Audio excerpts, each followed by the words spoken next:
तोडकर रिजवान पुढचा चेंडू चौथा चेंडू या पहिल्या षटकातला पप्पू तोडकर रुद्रावर खेळाय आल्या आल्या प्रत्याला मिळवलाय पण धावा मिळणार फक्त 2.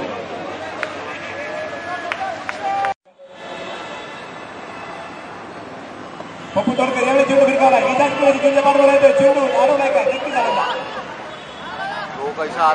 दुसरी धाव इतरीकडे पूर्ण होत आहे का इम्तियाज यांनी नकारात किमान हलवली शार्द फलंदाज नावात असेल 4 धावा धावफलकावरती आहेत. फुलटॉस नो चान्स पप्पू तोडकर बाहुबली फटका षटकार 6 धावा.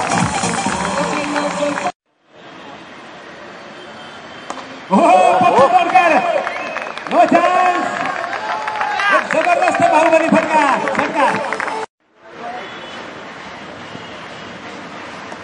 चेंडू उंचावर खेळला गेलाय इजाज कुरेशी फार दूर चेंडू थेट सीमा पार षटकार.